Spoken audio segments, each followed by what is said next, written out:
Vous êtes victime au travail de harcèlement sexuel ou de harcèlement psychologique. Vous avez tenté d'en discuter avec votre harceleur, mais vous n'avez pas obtenu gain de cause. Le harcèlement se poursuit. Alors, que faire? Eh bien, regardez cette vidéo. Bonjour à tous, je suis Stéphanie Langlais du blog ethnotravels.com et je suis également consultante en communication. Et aujourd'hui, je vais vous donner des éléments pour pouvoir agir en cas de harcèlement sexuel ou psychologique au travail. Mais avant de débuter, assurez-vous de vous abonner à ma chaîne et cliquez sur la petite clochette de notification. De cette façon, vous ne louperez aucune nouvelle vidéo. Dans les précédentes vidéos, je vous ai apporté mon témoignage sur le harcèlement sexuel et psychologique. Je vous ai ensuite, dans la deuxième vidéo, parlé du mécanisme du harcèlement.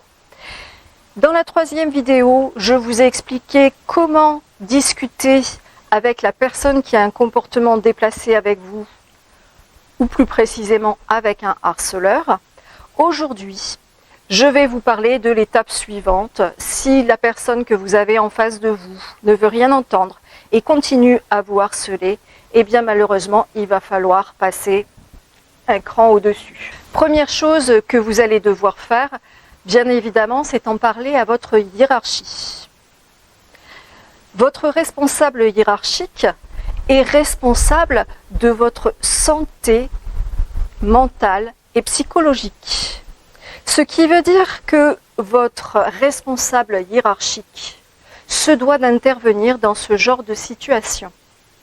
Alors malheureusement, ça c'est la théorie.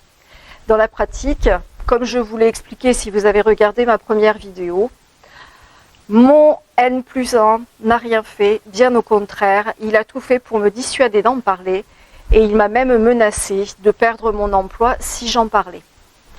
Alors malheureusement, ça peut vous arriver également à vous. Et bien dans ce genre de situation, n'hésitez pas et allez en parler tout de suite à la personne qui est encore au-dessus. Votre N+1 ne veut rien entendre, vous allez voir le N+2. Il ne veut rien entendre, vous montez un cran dessus jusqu'à ce que quelqu'un vous écoute.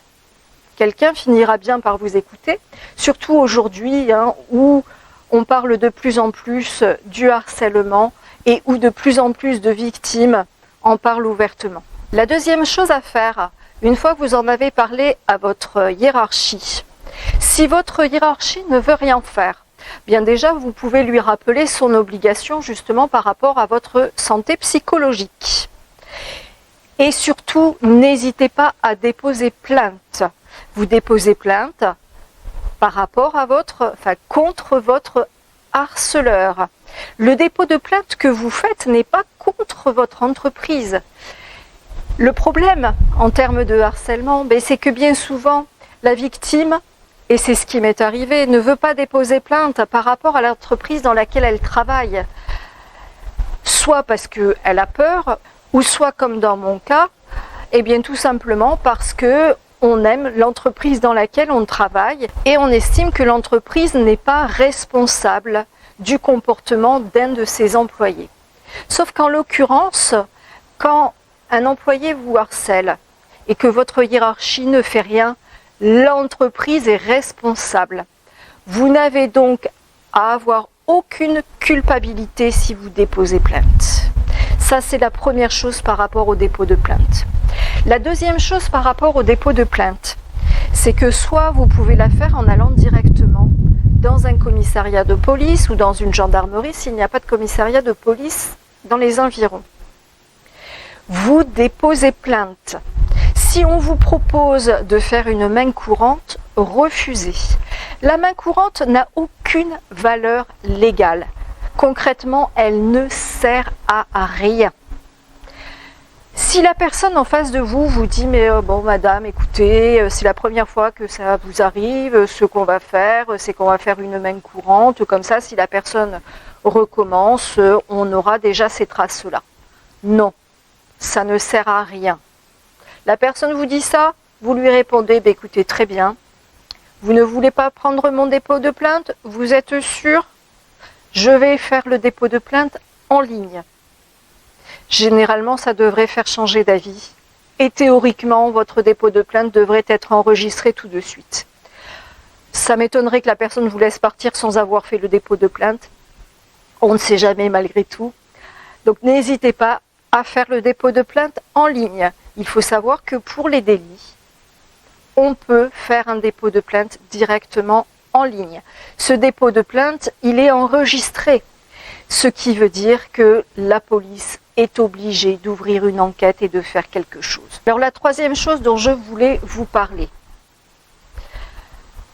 malheureusement, si vous en arrivez à un point où vous n'arrivez pas à faire face au harcèlement et où vous ne supportez plus de travailler dans l'entreprise dans laquelle vous travaillez, et si vous êtes amené à être arrêté, et si vous en arrivez également à démissionner, ou être licencié, ou à signer une rupture conventionnelle de contrat pour sauver votre santé, souvenez-vous bien d'en parler à votre entreprise au moment où vous allez signer cette rupture conventionnelle de contrat, ou lorsque vous allez dire que vous voulez quitter l'entreprise. Expliquez pourquoi vous voulez quitter l'entreprise. La personne que vous avez en face de vous, bien souvent, n'est pas l'interlocuteur que vous avez eu pendant les problèmes de harcèlement sexuel ou de harcèlement psychologique. En théorie, cette personne-là, elle est censée agir. Et je vous rappelle, une fois de plus, que votre hiérarchie et votre entreprise est responsable de votre santé psychologique. Il se passe quelque chose au sein de votre travail qui met en péril votre santé psychologique, voire votre santé physique. Votre entreprise doit impérativement réagir. Elle ne peut pas faire comme si elle ne savait rien. Ce qui veut dire, et ça c'est aussi important à retenir, c'est que malheureusement, et c'est ce qui m'est arrivé, lorsqu'on démissionne ou lorsqu'on signe une rupture conventionnelle de contrat, c'est que vraiment on est à bout. On ne peut plus.